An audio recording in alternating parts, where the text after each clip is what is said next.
Hello.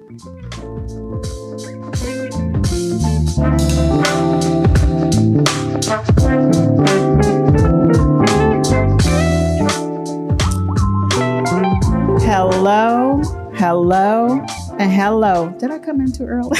I'm sure I did. Welcome back. It's me, your girl, Lashana, and this is the Family Fortune. We're going to kind of do a recap or rehash of a topic that we might have discussed over a year ago, but I don't feel like we went too much in depth with. But instead of just me and Malcolm talking, I brought in some experts. So today we're going to talk about kind of demystifying and clarifying affordable housing. I'm going to let them introduce themselves, but say hello to my guests, Porsha and Tim. Go ahead, Tim. Hello. So my name's Tim Turner. I'm a broker owner of Aiken Augusta Property Management.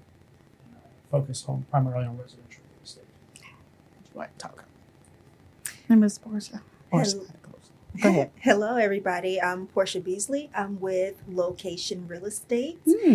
And I focus on primarily everything. So I do residential, commercial, and development. Okay. And advocacy, of course. Awesome. So as I'm sure you just heard from my introduction, the one thing that I'm trying to get a better understanding of, because going down the rabbit holes myself have just left me with massive headaches. What exactly is affordable housing? What does that mean? Okay. So there's a couple ways to look at that, Shona. But there is a standard out there that's reasonably used, which is 30% of your gross income should go towards housing to include utilities.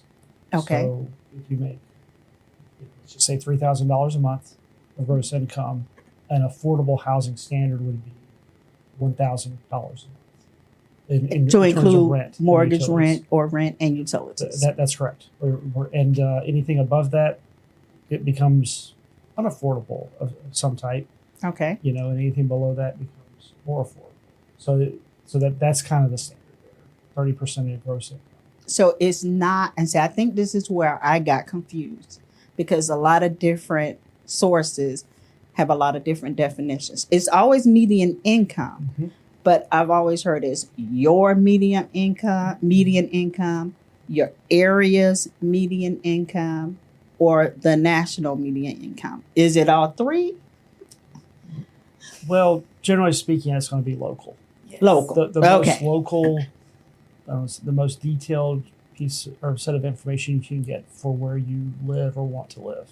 Okay. Because even in an area such as Augusta, Georgia, the metropolitan statistical area, which encompasses quite a wide range of areas, we have a wide range of incomes. So if we want to say we're using this area of town, median household income may be this number. Okay. Another area of town, it could be 50 or 100% higher.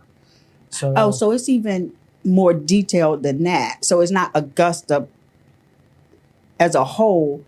It would be, say, the Laney Walker district. Correct. Or the east side, west side. Sure. Correct. You see different rent rates asked for what could be similar properties in different areas, and some of that is related directly to the household income of folks who live in those areas. Okay, so a lot of the onus of getting affordable housing is on the home buyer, would be on the home buyer or the renter or whatever, to know what their household income is and to search in those areas where it would not be outside their monthly price range. But how do they find those? How do you know? I'm going to give an example and see if that's helpful. Okay. Can't hear you. I'm sorry. Sorry about that. What about now? Yes, much better. Okay. So have you ever been just thinking, okay, I want to live X, Y, and Z. And we're going to use the CSRA, right? Right. Let's say rent. I want to live in a 2-bedroom apartment. I want granite countertops. I don't want carpet. My budget is no more than $1,100. This is you and I and Tim, just us talking. Are you going to start your search in Evans? No. That's what he's referring to. Okay. So honestly, you already know, because that that right there lets you know, you automatically know, hey, Evans is more on the expensive side. Mhm. So if I know my budget for what I want is this, I'm automatically not going to start my search there because I know that they are higher. They are higher because their medians are different than Hephzibah, than Lane Walker District, than even right across the river. So that's what he was So referring to. how can I, as a potential home buyer or potential renter, know that? Like, I don't know anything about the area. All I know is, like, say I'm getting stationed at, what are they calling it these days? Fort Eisenhower. And I'm looking. And I'm like, this is how much I get. This is how much I want to spend. I know the ideal thing would probably be to contact a realtor or what have you, but I'm going to do it on my own. So how do I do it on my own? I mean, how would I know where to even start? I would say if you just really want to do it yourself, I would start with whatever the counties. I would do a Google search of surrounding counties. And I would go to those sites. I would go to Richmond County site. Okay. I would go to Columbia County site because they're going to have those their demographics. That's another term for it. They'll have their demographics on there. And in those demographics, it'll break down where their medians and things are. Okay. That's good information. I got to know that. But we'll make sure that the audience knows what they need to do. Another area is another topic, still has to do with affordable housing. But I've noticed also a lot of places in different areas, have affordable in their title. Is that just now, is that becoming like a catchphrase now? Because that's what really got me a whole bunch confused. And I was like, I don't know what affordable is. Yeah. So I would say some of that is attempting to identify the housing as what would traditionally be affordable for an area based upon the information. Some of it's also marketing, saying like, hey, if you made this property may be more affordable than you think, depending on the quality of the property, if that makes sense. So, and then some of it may also, depending on how certain types of projects, they may actually have to advertise it as affordable because it may have been designed or designated as an affordable housing, and then that's generally affordable for that area. For that area, and generally you're gonna see some level of tie-in with either the municipal government or the federal government. Okay, yeah, because I think we have one built like right less than a block away, right down the street. What's it called? The Lennox. The Lennox, yeah. And I was like, but they look so correct. They look incredible and beautiful, and very so beautiful. I wouldn't assume affordable. Exactly. However, like Tim was describing, that's a tax credit community. So they are going to be affordable because they have to be affordable because that is in the fine print of the documentation for the money that was given to them by the federal HUD or whatever other entity. Is in their fine print that they have to have a certain amount of units, or either the entire facility would have to be in real life deemed affordable for that area. That's something I learned during my research because I wrote it down. I don't know if this is the term everyone used, but there's two different types of affordable housing.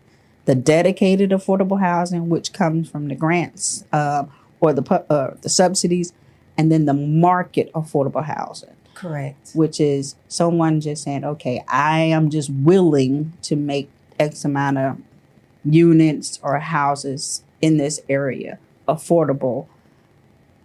Do they get tax breaks? I don't remember the ones that just do the market ones. So that can be very, very multifaceted. It is very transactional, and it is based on what is negotiated in that deal and who's a part of the deal. So, for example, one of those entities you probably read about is HUD. You're always going to see HUD.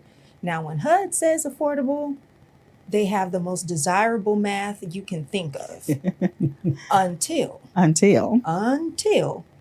you are a normal person who looks at their paycheck and you're like, I don't make that much. And HUD's going to say, how many kids do you have? And if you're like me, you're going to say none. And I'm like, oh, you make too much. So there's the government side of affordable, and then you have the market side of affordable. And all of that is it's very transactional. So you can't blanket it for everyone. Exactly. So what is the market area? And I'm just I hate to use the same word, for affordable housing, either public or the market, the dedicated or the market. What does that look like for people coming to in the CSRA? Like, are there availabilities? So there is some availability as inventory is generally tight in housing across the board. Right. So, and if we're looking at an area where the median income may be higher, we may see more affordable or something that 30% or 1/3 of your income on a gross basis is achievable or attainable, or you as a potential homeowner or potential tenant feel I can't afford that. You can't afford. That's more of a behavior. Mm-hmm. It's one of those things where a place may be very, very nice, but you just don't feel like you can get to it. Right. Or a place may be like, oh, I can afford that, but no. So there's a little bit of that consumer behavior component of it, rather than looking at just kind of the math side of it. So yes, there is inventory available, and again, some of it is in more of a development that might have a single provider for management services. Right. Some of it might be through real estate brokerages, company that offer portfolios. That's where I was going to go with that. Others might just be your individual buyer. Your individual either seller or landlord who's offering that for rent, depending on what you're going. And then I wanted to chime in on that. When you get to the market side of things, affordable is a lot more fluid because now it's perceived affordability. Okay. So they can say, hey, let's say we have that single owner, that's the landlord, and they're looking at everything else in a 2-mile radius around them. Everything else around me is $1,700. I'm $1,650. I'm affordable. Okay. Now, does that math with the numbers? Right. Probably not. But does it math against everybody else that's $1,700? It does. It does. And I also heard that some of my research also said that there's some shortages. There are shortages across the board because people are no longer selling, and younger people are no longer buying, and that there were certain companies, I think Zillow was one of them, that was offering, instead of trying to push or aim for that buying power, just do the down payment. And then we'll worry about, can you make your monthly later on? Like I heard Zillow was doing like a 1%. All you have to do is put 1% down. No shade to Zillow if I'm incorrect. I'm sure it is. That's why is it a catch? It's a catch, okay. So there's a catch to everything. I'm sure there is. I am sure there is. Even working the local real estate market, we live in these neighborhoods. There's a catch to everything. It's just understanding what that catch is, because the catch a lot of times isn't a catch. There's a fundamental reason why that requirement or that technique exists. Wow. So if you're buying and selling homes, or specifically purchasing homes, there are loan programs that do have lower to even zero down payment required, depending on the loan program.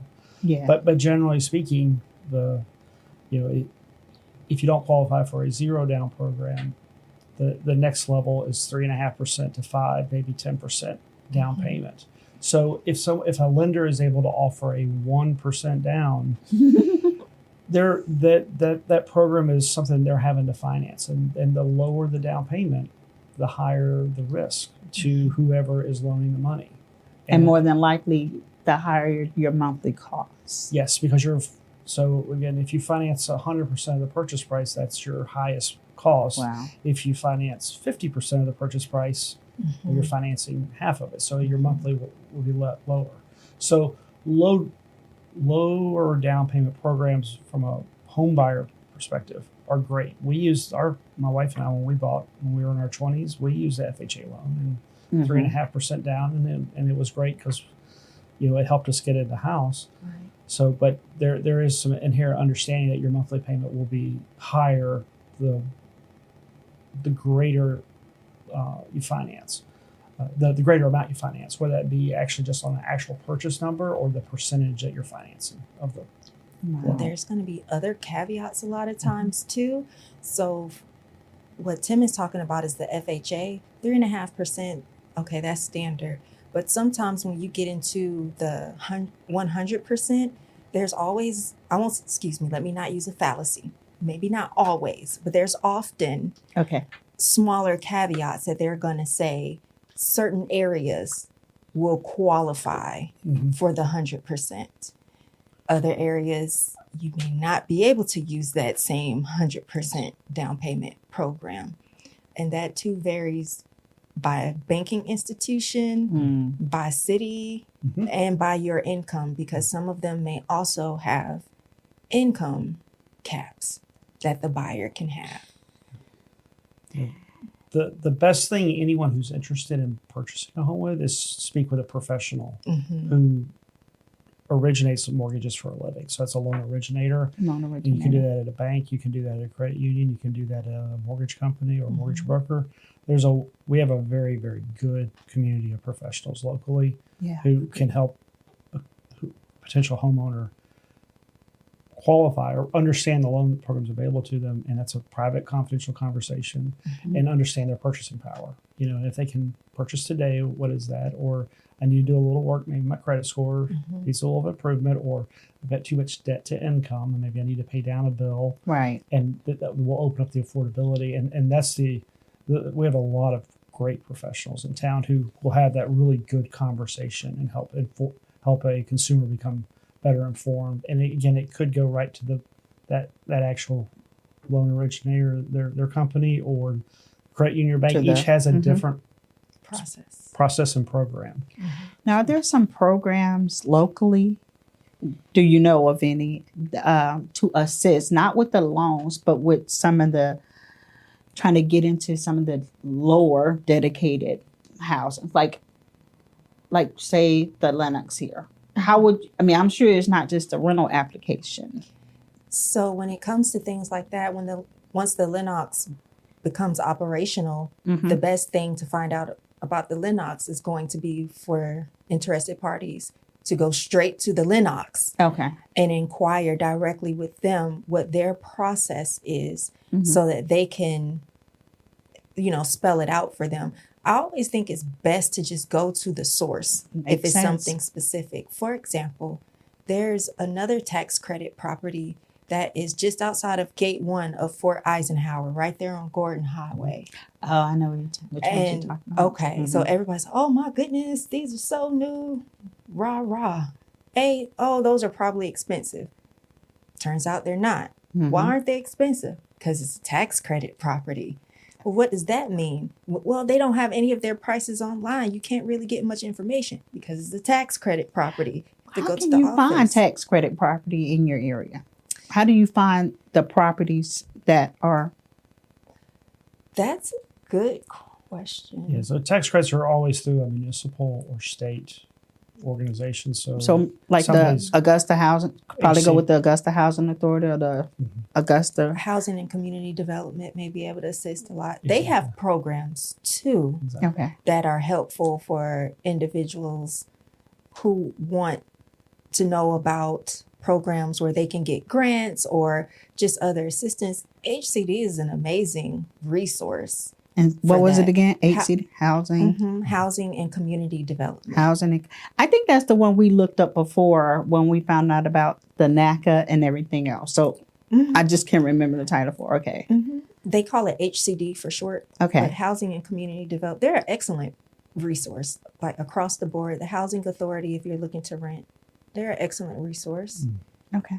And if you didn't want to necessarily call directly, you can always go on Richmond County's site and then go through the drop downs and pull up Housing Authority in the area and Housing and Community Development as well and look at their programs. Augusta has, would you agree, a lot of different, they do have a lot of different resources. A lot of subsidized resources. Programs that designed to assist to help make housing attainable. Yes. So some of that is rental assistance, some of that is down payment assistance, some of that is property tax credits when you purchase a house, and then there's some other programs out there. So I may have misspoken there on one of them, but the Augusta Georgia County does have resources that other municipalities simply don't have the opportunity to offer. So they're available to everybody who's a resident of Richmond County. Okay. So you at least have that conversation. I mean, That's good information. And they're going to be like supernaturally knowledgeable. Yes. Because they write the grants. Yes. So they would know.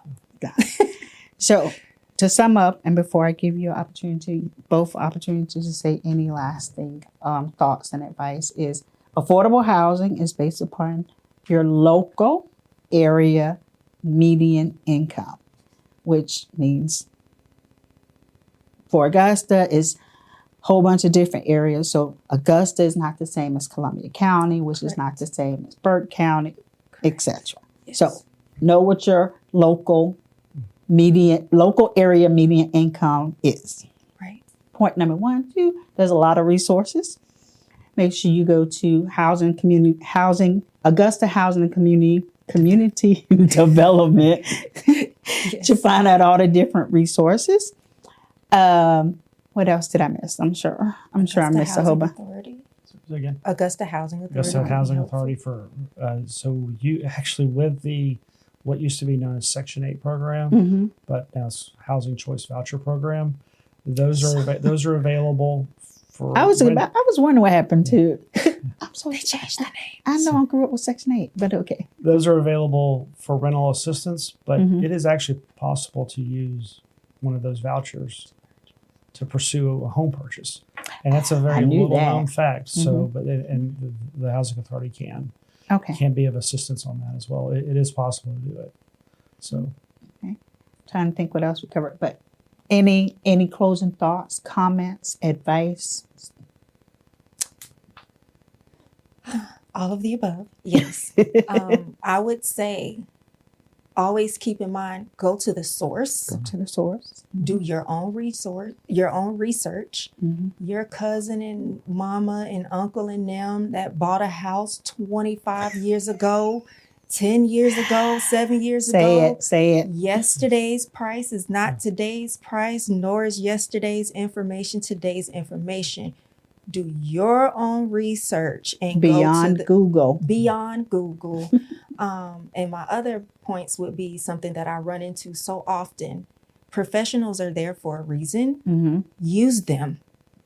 Don't be intimidated. Use them. It is their job to figure out how to find out what you can't. Bought sense is better than told, and it's also way more expensive. I'm gonna put that on my t-shirt. I like that. And lastly, know your own business. You need to know what your DTI, your debt to income, is. If you haven't spent any time with that acronym before you call somebody, do Google that. And then Google how to calculate it. Know what you bring in. Know what you send out. Do know your credit and know not Credit Karma. Y'all hear it. Come on. Hallelujah. I'm finished. I'm off the soapbox. That's a praise report right there. Tam? Yeah.